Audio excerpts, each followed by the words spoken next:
설교를 시작하며 한 가지 질문을 드리겠습니다. 여러분은 하나님을 사랑하십니까? 목사가 묻기에는 이상하게 들리는 어쩌면 너무나 뻔하고 당연한 질문처럼 들릴지 모르겠습니다. 특히나 한 주간 쌓인 피로를 온몸에 가득히 안고 금요일 저녁에도 기도의 자리에 오신 귀한 성도님들께 더더욱 적절치 않은 질문 같기도 합니다. 하나님을 사랑하기에 당연히 그 하나님께 열심히 기도하기 마련입니다. 그렇지만 한편으로 나는 하나님을 진심으로 사랑하는가라는 질문 앞에 조금은 머뭇거리게 되는 것도 사실입니다. 저 역시 그렇습니다. 오랫동안 열심히 교회를 다니면서 뜨겁게 기도하고 찬양했지만 정작 하나님을 사랑한다고 말하기가 늘 어색했습니다. 사랑의 대상인 그 하나님의 생생한 모습을 직접 눈으로 본 적이 없기 때문입니다. 절대자이신 주님은 저의 아내처럼 저를 매혹시키는 구체적인 겉모양을 가지고 계시지 않으십니다. 그 대신 어렸을 때부터 제가 배운 하나님은 한없이 거대하고 두려운 분이셨습니다. 그런 까닭에 그분을 향해 경배한다거나 혹은 섬긴다 같은 수직적인 신앙 언어는 주저없이 사용할 수 있었지만 내가 정말로 하나님을 사랑하는지에 대해서는 자신할 수가 없었습니다. 그런 저와는 달리 본문 속 시인은 하나님을 향해 사랑한다고 거침없이 고백합니다. 개역 개정 성경은 우리말 어법을 살려 내가 그를 사랑하는 도다를 1절 가장 뒤에 배치하였습니다. 하지만 구약 원문은 그렇지 않습니다. 나는 사랑한다. 이 말이 제일 먼저 나옵니다. 이러한 표현은 하나님을 향한 사랑이라는 이 시 전체의 핵심을 분명히 보여줍니다. 따라서 이와 같은 시인의 사랑 고백을 통해 하나님을 향한 우리의 마음을 차근히 되살펴볼 필요가 있습니다. 먼저 주목해야 하는 것은 그가 그렇게 하나님을 사랑하는 이유입니다. 본문 1절에 따르면 그것은 바로 주님께서 그의 음성과 그의 간구를 들으시기 때문입니다. 하지만 여기에도 솔직히 의문이 생깁니다. 하나님께서 정말 우리의 기도를 들으시는지 확신하기가 어렵기 때문입니다. 이와 관련하여 문득 제가 예전에 읽었던 수필 내용이 떠올랐습니다. 어느 집사님 한 분께서 방금 앞에 나눈 물음을 마음 깊이 가지고 계셨습니다. 그것은 하나님께서 어떻게 온 세상의 수많은 사람들의 기도에 하나하나 다 귀를 기울이시고 응답하실까라는 질문이었습니다. 언뜻 굉장히 어리석고 유치하게 들릴 수도 있습니다. 전능하신 하나님께서는 분명히 불가능하신 것이 없기 때문입니다. 하지만 그렇게 막연한 종교관념으로 덮고 지나가기에는 그 질문이 가지고 있는 무게감이 결코 만만치 않았습니다. 그러던 어느 날 집사님께서 아들이 속한 대학 합창단의 발표회에 참석하게 되었습니다. 한참 즐겁게 음악을 듣다가 문득 신비로운 사실을 깨닫게 되었습니다. 분명 비슷한 또래 남자 대학생들 수십 명이 같은 노래를 부르고 있는데 그 가운데서 아들의 목소리가 또렷이 들려왔습니다. 그 이유를 충분히 짐작할 수 있습니다. 바로 사랑하는 자녀의 음성이기 때문입니다. 아무리 여러 사람들 속에 섞여 노래한다 할지라도 사랑하는 아들의 목소리에 자기도 모르게 더욱 집중하여 그 음성을 분간하는 것이 어머니의 본성입니다. 그 집사님은 이러한 체험을 통해 사랑하는 자녀들이 드리는 기도에 귀 기울이시는 하나님의 신비를 어렴풋하나마 깨달을 수 있었다고 고백하였습니다.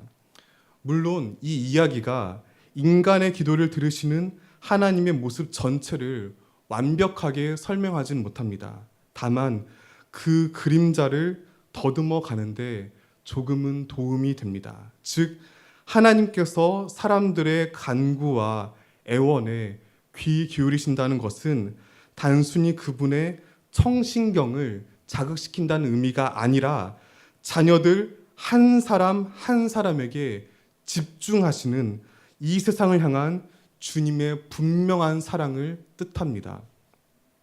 그러므로 주님께서 내 음성과 내 간구를 들으심으로 내가 그를 사랑하는도다라는 본문 1절의 고백을 더 구체적으로 주님께서 사랑으로 내 음성과 내 간구를 들으심으로 내가 그를 사랑하는도다라고 바꿀 수 있습니다. 또한 이 문장을 주님께서 나를 사랑하심으로 내가 그를 사랑하는도다라고 요약할 수 있습니다. 그렇다면 우리는 이와 같은 사랑 고백의 깊이를 보다 생생히 깨달아 알기 위해 그가 주님께 구한 간구의 내용을 자세히 살펴볼 필요가 있습니다. 다 함께 3절과 4절 다 함께 읽겠습니다. 시작. 사마리아 수올의 고통이 내게 이름으로 내가 환난과 슬픔을 만났을 때에 기도하기를 여호와여 주께 구하오니 내 영혼을 건지소서 하였도다. 시인이 하나님께 간절히 구한 내용은 결코 그 자신의 얄팍한 욕망이 아니었습니다. 3절에 따르면 그것은 사망의 줄과 스올의 고통으로 요약할 수 있습니다. 여기서 스올은 히브리 세계관에서 사람들이 죽음 이후에 머무는 공간을 가리킵니다. 따라서 3절에 담긴 그의 상황은 분명합니다. 마치 죽을 것만 같은 절망입니다. 우리는 그것이 정확히 어떤 사건인지는 알 수 없습니다. 다만 대부분의 학자들은 이 시가 바벨론 포로기를 거치며 작성 혹은 완성되었을 것으로 추측합니다. 따라서 구체적으로는 알 수 없지만 시인은 나라의 패망과 포로 생활을 거치며 극한의 고난과 절망을 겪었음을 충분히 짐작할 수 있습니다. 그렇기에 그는 신앙 공동체의 처참한 환난과 슬픔 가운데 주님의 이름으로 주님께 기도하며 자신의 영혼을 건져달라고 애원하였습니다.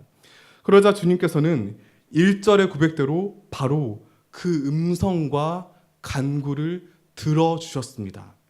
그렇기 때문에 그는 이어서 그러한 주님의 위대하심을 더욱 힘있게 찬양합니다. 우리 다 함께 5절에서 8절 다 함께 읽겠습니다. 여호와는 은혜로우시며 의로우시며 우리 하나님은 여호와께서는 순진한 자를 지키시나니 내가 어려울 때에 나를 구원하셨도다. 내 영혼아 내 평안함으로 여호와께서 너를 후대하심이로다. 주께서 내 영혼을 사망에서 눈물에서 내 발을 넘어짐에서 건지셨나이다. 시인은 주님의 은혜와 공의, 긍휼과 구원을 노래하였습니다. 뿐만 아니라 자신의 영혼에게 평안이 돌아가라고 외칩니다. 그 이유는 주님께서 그의 영혼을 사망에서, 그의 눈을 눈물에서, 그의 발을 넘어짐에서 건지셨기 때문입니다. 그래서 그는 계속해서 자신이 하나님께로부터 받은 한없는 사랑을 찬양하였습니다. 그런데 그 절정에 이르러서 그는 매우 의미심장한 말을 남깁니다. 15절 제가 읽겠습니다. 그의 경건한 자들의 죽음은 여호와께서 보시기에 귀중한 것이로다.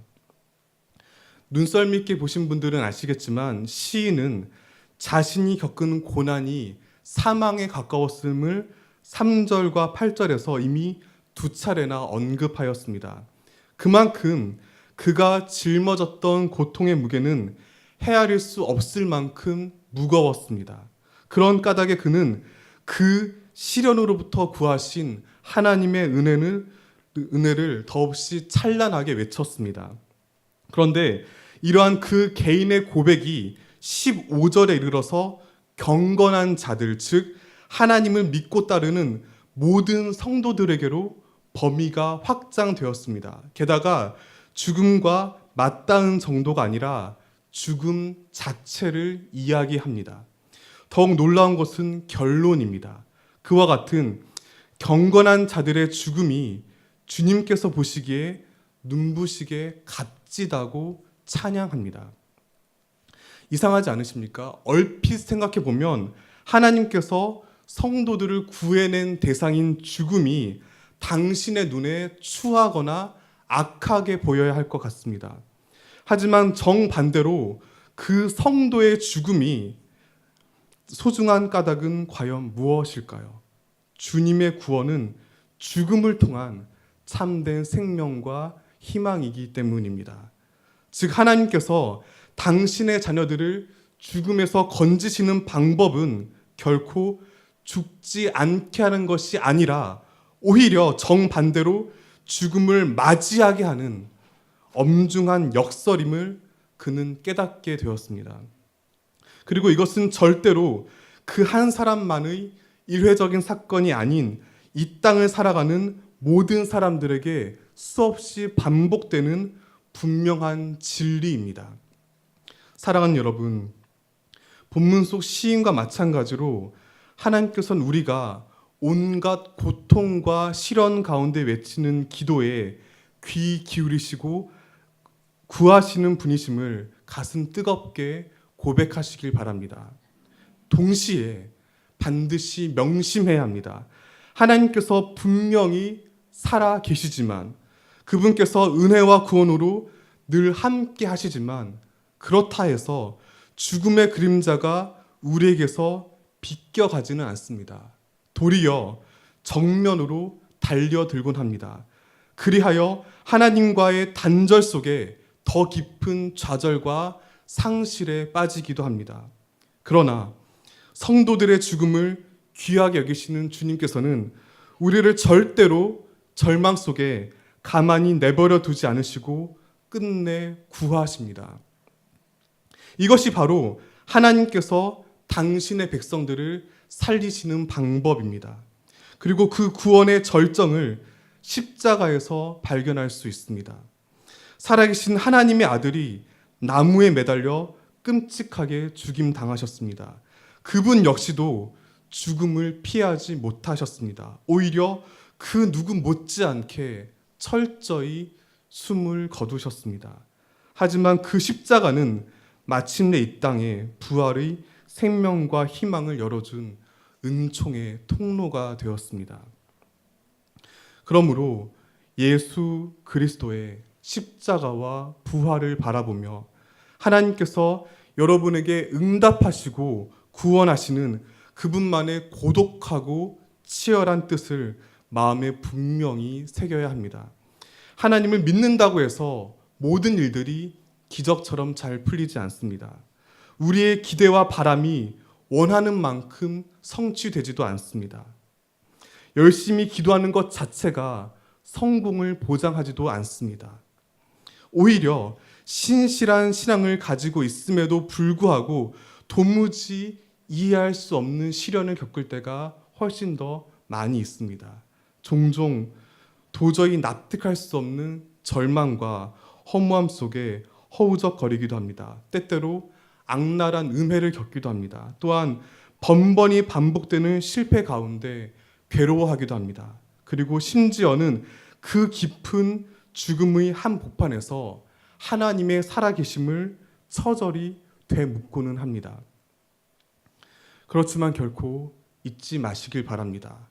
도저히 기도에 응답받지 못했다고 느끼는 그 순간, 결코 죽음에서 구해질 수 없을 거라고 좌절에 잠긴 바로 그 순간이야말로 하나님의 구원이 하나님의 뜻대로 반드시 이루어지는 순간입니다.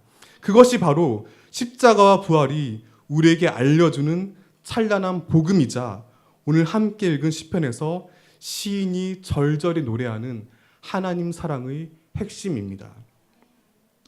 이미 1년 전에 다른 자리에서 했던 간증이지만 부득이 다시 말씀드리는 것을 양해 바랍니다. 제가 전에 섬겼던 다른 교회에서 어느 청년을 신방하며 이러저러한 대화를 나눴는데 불쑥 그 청년이 저에게 어떻게 목회자가 되었는지 물었습니다.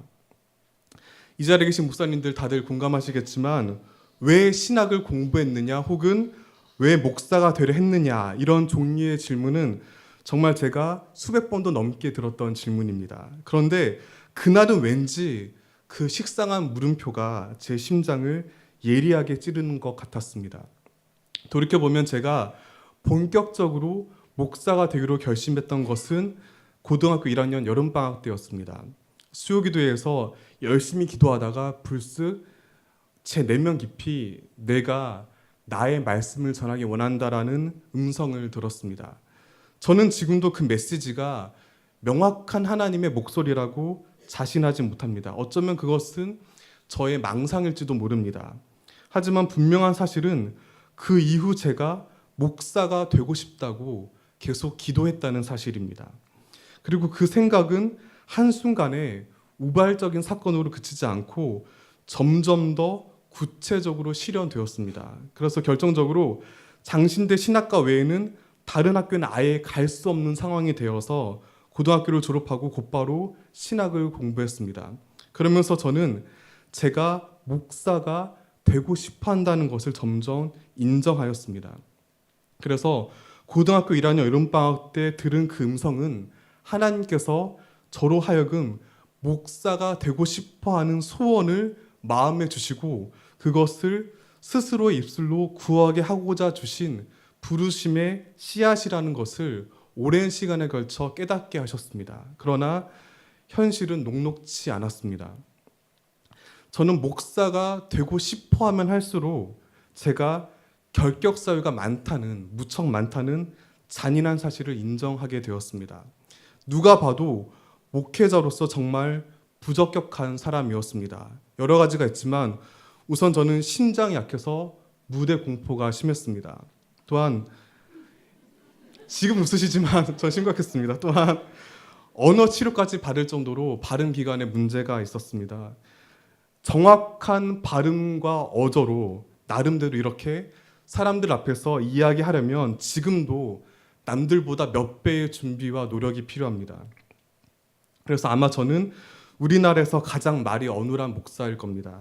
그런 까닭에 여전히 제가 제일 싫어하고 두려워하는 일은 많은 사람들 앞에서 마이크 잡고 있는 겁니다. 다른 목사님들은 유창하게 잘하시는 식사 기도가 저는 참 부담스럽습니다. 원고 없이 말해야 되기 때문입니다. 그런 까닭에 대학 시절 내내 제가 목사로서 과연 적합한지란 고민은 점점 깊어졌습니다.